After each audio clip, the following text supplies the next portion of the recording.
All right, well, I explained a few things in the video of the second flight.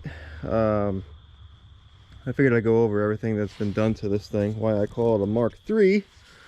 First, it's a tail dragger. It's on Valiant 10cc gear and wheel pants, 2.5-inch tires. It's got a custom balsa framed and sheeted cowl. It's got wing struts on it. They add a little bit to it, but they're probably not. They're not like, it doesn't live or die by the struts by any means. Bolt-on wing. The front is a hatch, opens up. This comes out, the battery goes on that, goes back in, and then you cinch it down. All the way forward on the battery is at the rear limit of the spec CG, but I'm going to start moving the battery back a little bit. Inverted is decent for a flat bottom wing plane, but I think moving it back a little further will help that. Like an outside loop right now is pretty much impossible. Tail wise, all framed up tail. Instead of solid balsa tail, I also added a swoop to it. The original Mark II just has a dorsal, but it's sharp angles, and it's hard to tell, but there is a slight swoop to the fuselage back deck, just to kind of match the wing transition, so the wing comes off, matches that, and also comes into the swoop of the tail. Elevator and rudder have been enlarged slightly, and obviously the rudder vertical has been moved back, so there can be a tail wheel connected in a traditional manner.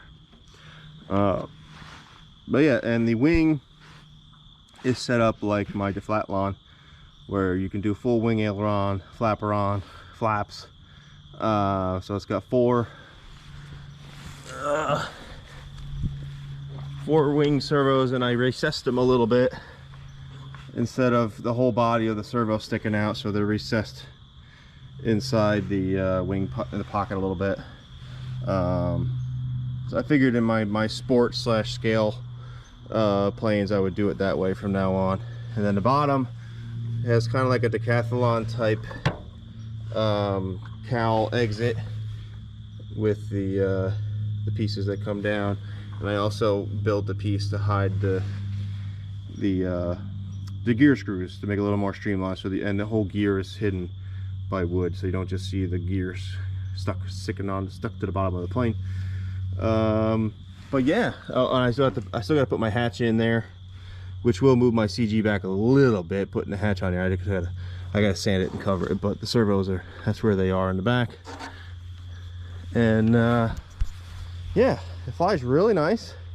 Flies nice and slow, flies nice and gentle, and it also has plenty of power. It's on 4S. It's I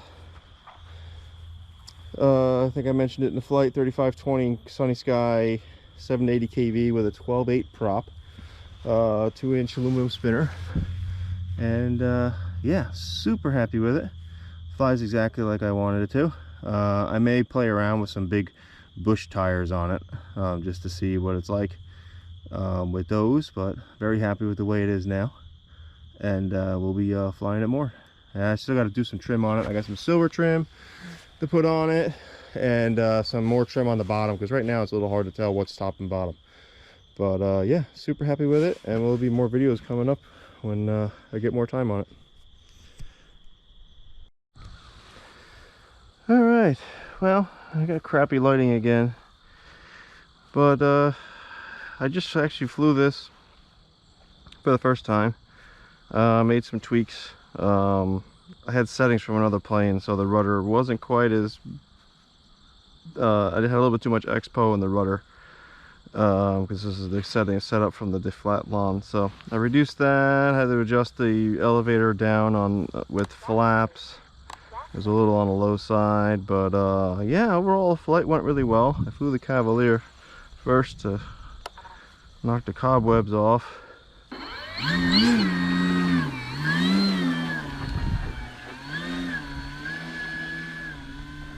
But overall, it flies really well. Definitely has a lot of power, but it will fly nice and slow and gentle.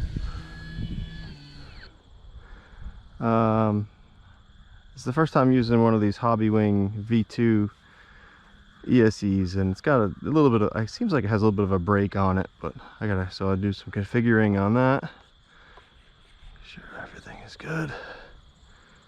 All right.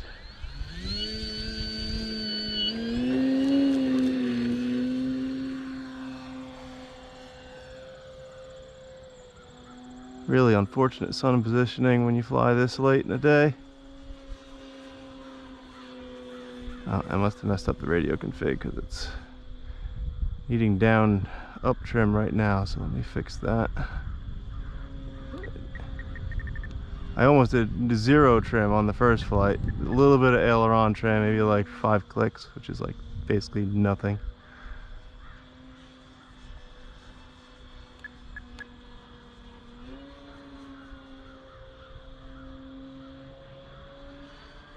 There's a little bit of a breeze up there, so it's getting moved around a little bit, but it's not too bad.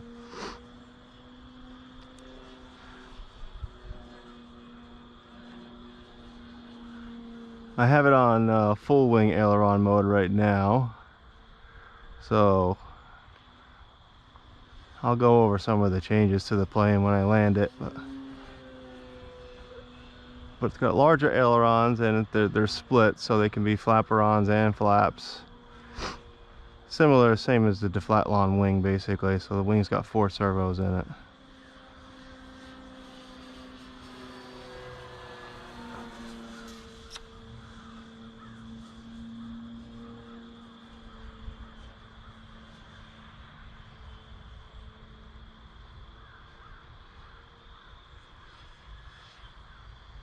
Well, I'm like under half throttle right now. Well, half throttle. Just kind of putt-putting around.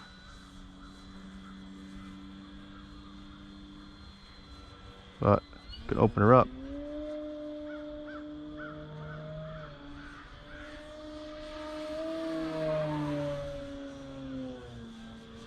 It's got a SunnySky 3520 780 kV running on 4S.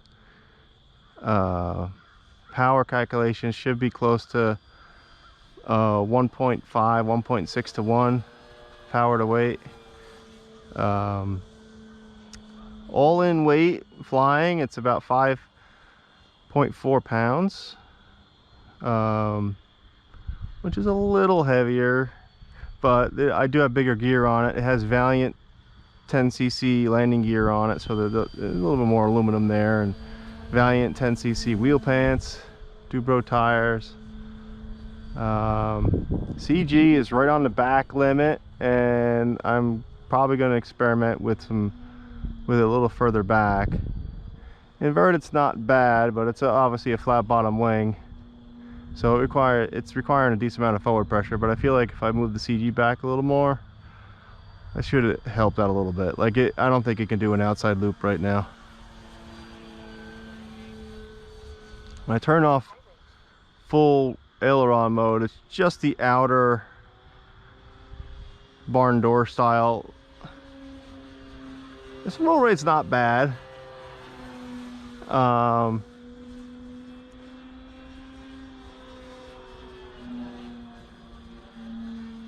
There's a decent amount of adverse yaw, obviously, with the flat bottom wing and the outer aileron. So when you do the full wing aileron, there's a little bit less adverse yaw, and it rolls a little more axial, but it's not really meant to be an aerobatic plane. It's just it's a trainer that I sported up a little bit.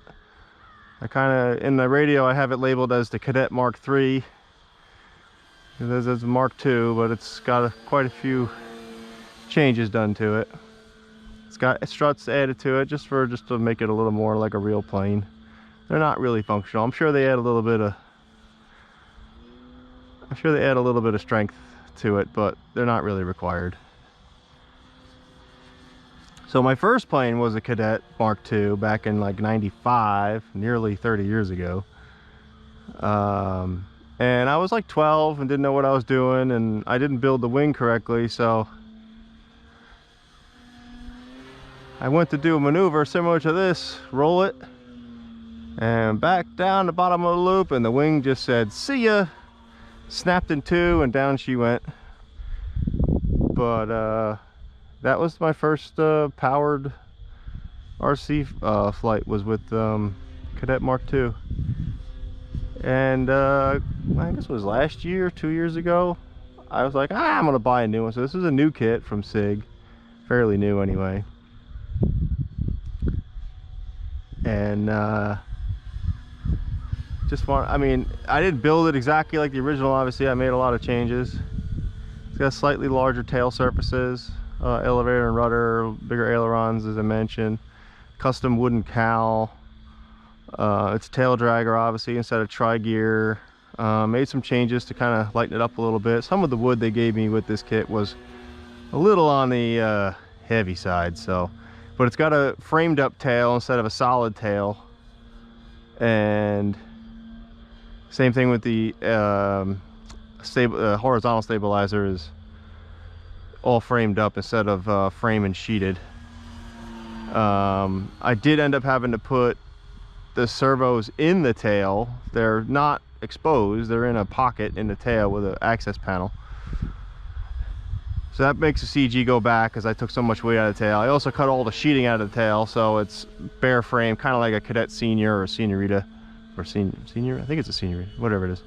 Or the Cadet, the Sport Cadets, the ARFs. So it's got a decent amount of rudder authority to do the basics.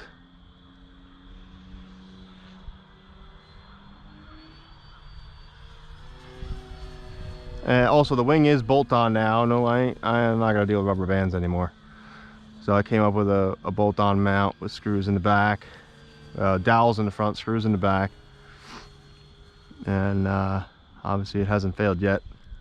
I also beefed up the wing center section with double ply former, wing joiners instead of a small single one in fiberglass. So I didn't need to fiberglass the wing, and that was a step I skipped when I was 12 years old with the original. But with the double plywood formers, should be plenty strong, and also a little one in the back. So technically 3 ply formers, to the spars to hold the wing together.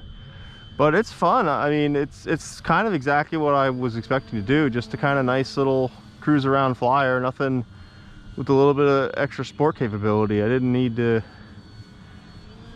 a full-on trainer anymore, so I pulled half the dihedral out of the wing. It's a little flatter than it was originally. And obviously tail dragger configuration just looks way better than a nose gear. And we'll get a better look at it when I bring it down. I didn't check my trim with the flaps. It's still going a little nose high. So you could do a touch and go with flaps here.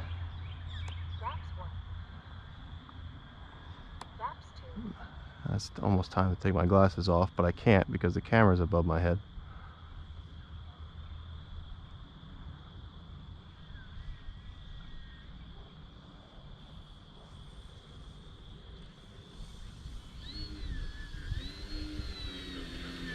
I haven't done a flap takeoff yet, so let's see what it does. Oh, nice and stable.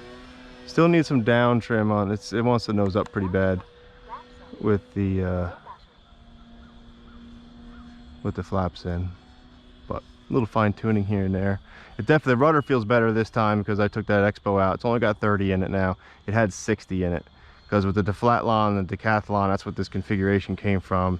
They're pretty twitchy on the rudder, and this one isn't near as twitchy, so just needs a little bit to keep. It needs a little bit of rudder to feed into it, but it's really not bad.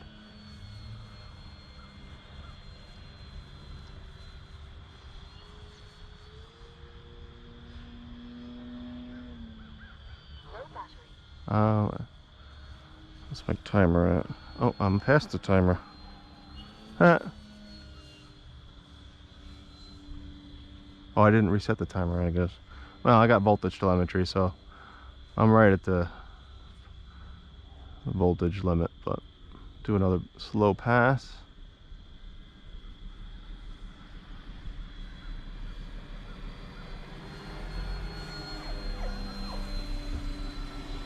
Yes. Hello, how are you? You recording this? Yeah. Nice. Candid camera.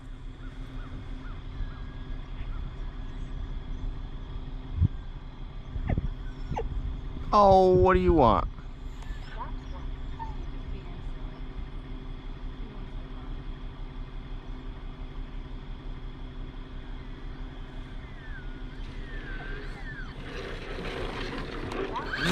Oh. Didn't put the flaps away quick enough.